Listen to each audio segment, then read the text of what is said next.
जिल्हा परिषद आणि पंचायत समिती निवडणुकीच्या अनुषंगाने माझ्यासोबत शिवसेना शिंदे गटाचे अहमदपूरचे तालुका अध्यक्ष गोपीनाथ जायभाई हे असणार आहेत। मला सांगा, महायुतीमध्ये तुमचा समावेश का करण्यात आला नाही, तुम्हाला सोबत का घेण्यात आला नाही? आता मुळामध्ये धनुष्यबाण आणि भारतीय जनता पार्टी ही नैसर्गिक युती होती, परंतु आता बाबासाहेब पाटील विद्यमान मंत्री यांना असं वाटलं की संपूर्ण तालुक्यावर हा माझाच कब्जा असावा आणि मागच्या नगरपालिकेमध्ये पण त्यांनी तेच केलं की महायुतीमध्ये शिवसेनेला त्यांनी स्थान दिलं नाही, परंतु आम्ही जागा तिथं जवळपास 22 जागा उभा केल्या होत्या,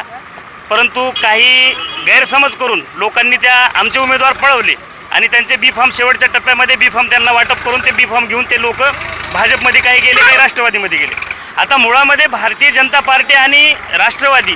यांना भीती एका गोष्टीची आहे की शिवसेनेसोबत जर युती केली तर यांना जागा जातील, कारण शिंदे साहेबांचा चेहरा आणि शिंदे साहेबांची जी लोकप्रियता वाढलेली आहे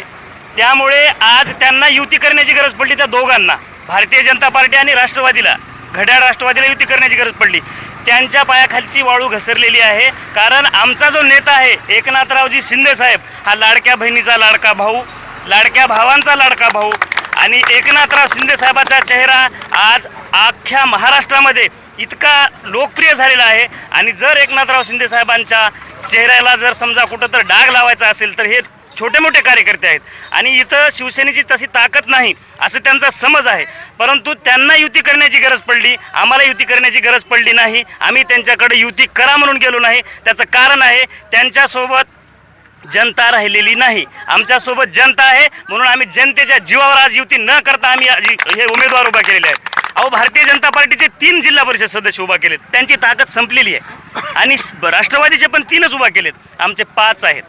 आम्ही 5 जिल्हा परिषद सदस्य उभा केलेत, आमचा एक किनगावचा तेवढा सदस्य वगळला, त्यामुळं त्यांच्यासोबत युती करणं हा मुळात आमचा विषय राहिलेलाच नव्हता, कारण ते आता जवळपास हरलेले लोक आहेत आणि म्हणून त्यांना त्यांच्या घरचे उमेदवार निवडून आणण्यासाठी लोकांना, जनतेला वेड्यात काढून आणि घरची राजकीय जी कारकीर्द त्यांची होती, जे राजकीय त्याची पार्श्वभूमी होती ती कायम ठेवण्यासाठी त्यांनी आज स्वतःचे लेकरं, कुणाची भाऊजाई, कुणाचा मुलगा, कुणाचा पुतण्या हे निवडून आणण्यासाठी लोकांना वेड्यात काढले आणि आता जनतेनं ओळखून सोडले की ह्या लोकांसोबत आता आपल्याला राहायचं नाही, त्यामुळे आम्ही त्यांच्यासोबत युती केली नाही, त्यांनी आम्हाला युतीतून टाळलं असा विषय नाही। ताजे आणि महत्त्वाचे अपडेट पाहण्यासाठी पाहत रहा आवाज बहुजनांचा न्यूज, शिवाजीराव गायकवाड, अहमदपूर, लातूर। आवाज बहुजनांचा।